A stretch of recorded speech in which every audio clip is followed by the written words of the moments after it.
Come, my people. Sit with me for a while. What I'm about to tell you is not a fairy tale. It's a real story, one I witnessed with my own eyes, from beginning to end. It happened in one of the villages in Niger Delta, not far from Warri, in a small riverside village where the land is rich but the people often struggle. This story is about two children growing up, Timmy and Ada. They were just kids when it all began, but what they shared was something powerful. On one fateful day after school, they met each other under a big mango tree near the river.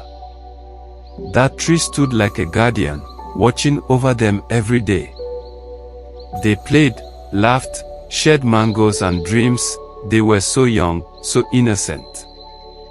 But the world they lived in was not that simple. You see, Timmy was from the Itsekiri tribe, and Ada was an Arobo girl. In that area, those two tribes do not mix easily. There was tension, old grudges, and quiet anger passed from parent to child. So when their parents noticed the friendship growing between them, they were not happy. Timmy's father was a serious fisherman, a proud Itsekiri man who believed in tradition. When he saw his son spending time with an Arobo girl, he warned him sharply, "Stay away from that girl. We do not mix with them." Ada's mother, a loud and hardworking woman who sold smoked fish at the market, gave the same warning. "That boy. You better forget him. His people are not our people." Just like that, a wall was built between them. Not by their own hands, but by the people who raised them. The mango tree stood there, but it was now silent. No laughter. No friendship. Just memories. Timmy followed his father into the river trade. He grew into a strong young man, quiet, focused, but with a heart full of questions. On the other hand, Ada stayed with her mother at the market. She was smart and quick, but there was always a sadness in her smile. They both tried to move on. But deep down, both of them knew something was missing. Years passed. Then, one rainy day changed everything. The rain fell hard that afternoon. Thunder cracked the sky. Ada was running through the market when she saw a small shed and ran inside for cover. There, standing quietly and watching the storm, was Timmy. Their eyes met. Time stopped. He was taller now, with a bit of beard on his face. She had also grown into a beautiful woman. Neither of them spoke at first. They just stared. Then she whispered, "Is it really you?" He smiled gently and said, "I never forgot you." From that day, they started seeing each other again, but quietly. They were careful, not because they were ashamed, but because they remembered how quickly their families tore them apart. They decided to build something together. Timmy fished and brought fresh catch. Ada roasted and sold it. They started small. Just one tray of smoked fish, sold on the roadside. But slowly, things grew. They bought a freezer. Then two. They rented a small space. Eventually, they opened a cold room. People began to talk, but this time, not in anger. Some were surprised. Some were impressed.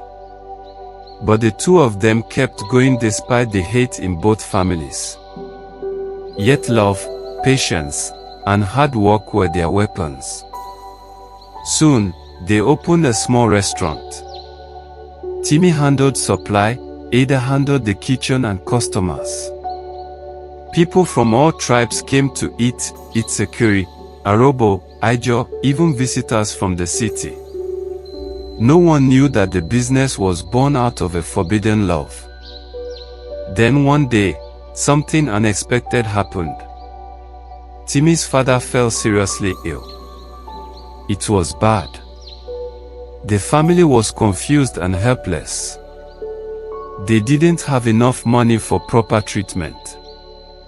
Everyone was panicking. That same night, Ada showed up with a doctor, medicine, and a quiet heart. She said nothing about the past. She just helped. Timmy's father looked at her, and tears filled his eyes. He finally saw her, not as the Yoruba girl, but as the woman who stood by his son, who brought healing instead of hate. He held her hand and said, "I was wrong. You are a good woman. And I am sorry. Thank you." That moment changed everything. Both families came together. Old wounds were healed. The tribes no longer mattered. Only love and truth remained. Timmy and Ada got married under the same mango tree where it all began. No big decorations, just friends, family, good food, and joy that filled the air like music. That mango tree, once the place of separation, had become a symbol of victory. Now, if you ever pass through Warri and ask for Delta Taste, they'll point you to a big restaurant by the riverside. The owners, Timmy and Ada.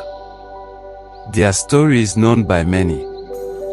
People say they turned pain into purpose.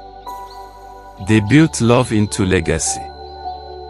They didn't just find love, they found peace, success, and fulfillment.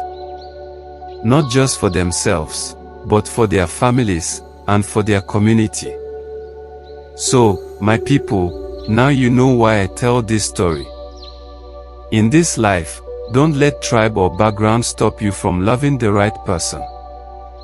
Don't let fear or pride break what your heart knows is true.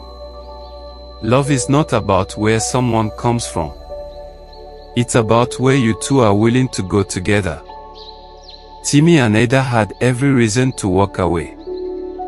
But they chose each other. They walked through pain. They stayed when it was hard. And in the end, love won. I saw it with my own eyes. And now, I pass it on to you. Because true love doesn't care about the tribe. It only cares about the truth. Please do well to subscribe to this channel so you don't miss out anytime we post something like this. And do well to also share with family and friends because Moonlight Stories is not for one person but for everybody. See you in our next post. Thank you.